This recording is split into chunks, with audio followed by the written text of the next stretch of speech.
Good day guys, welcome back to my channel. So let's start off with a question. Do you have a goal in life? Well, me and EG has so many plans. We have a few business plans and as well as a few business partners. But without money, we can't really execute any of those. Since I stopped working for more than a year now,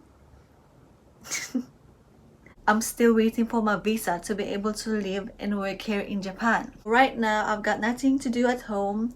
And yeah, I always get myself busy. But, I think it's about time to be more productive. Since AJ is not really good with handling the money, it will be me who's gonna handle our money, both our income in the future. I think saving as much of money is not enough. I don't have any money skills, okay? So I thought, right, I need to learn about money and how it works. And that's what financial literacy is all about.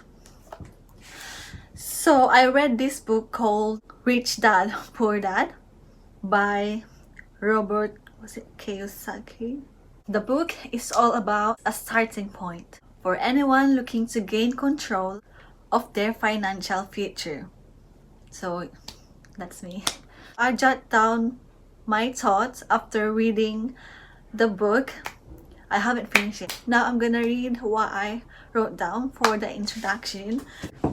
So it's about my thoughts and experiences living in the UK and in the Philippines. During college life, I was tight with money. I don't really ask my parents for money. I'm the eldest daughter. I have the pride. So around 14, 15, I started to babysit. I get a few quid. I'm consented in not asking my parents for money every time we go out with friends. And I'm lost, okay. And so, while I'm in college, I started to work part-time on fast food restaurants. I was studying travel and tourism by then. 15 years later, after leaving the UK, I ensured to save hundreds of pounds. To be honest, I didn't care about money as much, since in the UK, we get benefits. Great benefits. It works for me actually, having a timid personality. Work is a pain in the ass.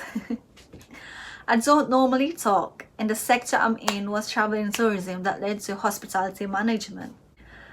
So yeah, I did art and design after secondary school and a gap here. I just stopped studying for a year. I know education is a big thing in the Philippines. If you didn't study, you're a laughing stock. If you didn't study, you're poor and so on. Only close-minded people would say those, okay? I'm sorry, it's just an example. But seriously though, not all the subjects we learn from school are needed in real life. For instance, drama. I used to act and do role plays and all that.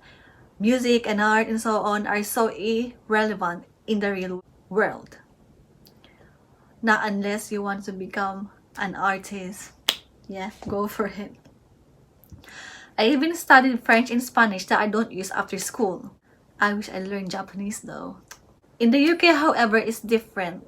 If you study, you get government support. If you didn't study, you get other support, one way or the other.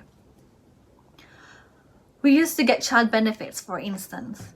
All I know is that my parents used to receive money from the government for the three of us, me and my two younger brothers. Later on in life, I learned that people are just using their kids to get money. Someone I used to know brag about her new tablet and so on. She's a single mom with 2 kids. Thanks for the benefits in that matter. Again, that's just an example. No hate. I'm just telling you how people do whatever they can to get money. But then again, they don't know how to spend it wisely. That's what it's all about, okay? And then one day, I found myself getting a job seeker's allowance, even when I studied and graduated. It's for the people who is unemployed or on a low income that are looking for a full-time job. Did my studies help me find a full-time job? No.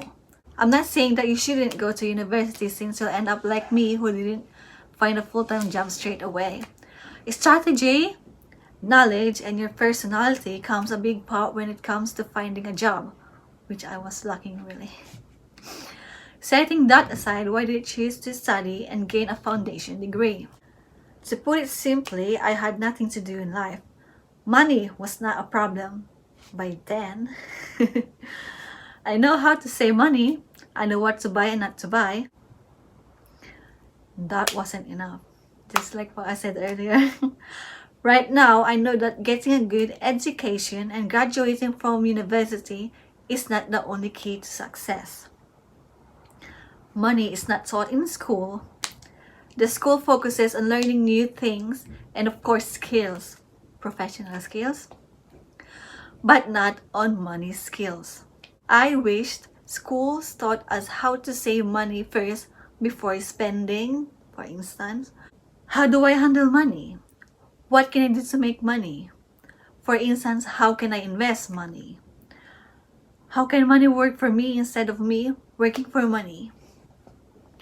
All these crucial lessons I needed to learn while I'm still young.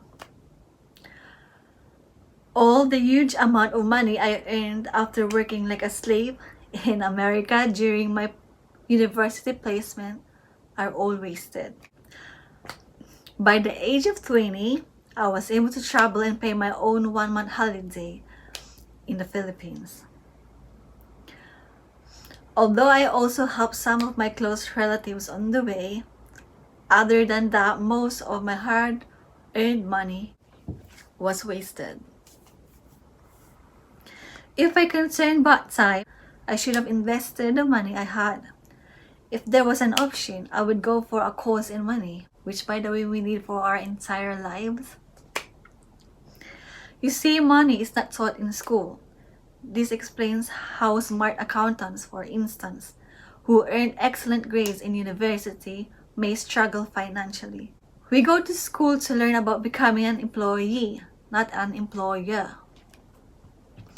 I am now in my late 20s and I just realized this matters after reading Poor Dad, Rich Dad. Thank you so much. Rich Dad, Poor Dad. My mom once messaged me distressed at the fact that she has the money to send her children to university, but they don't want to go/finish university. I'm the only one who graduated at the moment. She was sad and hurt that she automatically thinks about what others would think. Why? Study hard and graduate and you will become successful in life. Filipinos' logic, a cultural habit. What we are taught at home and school.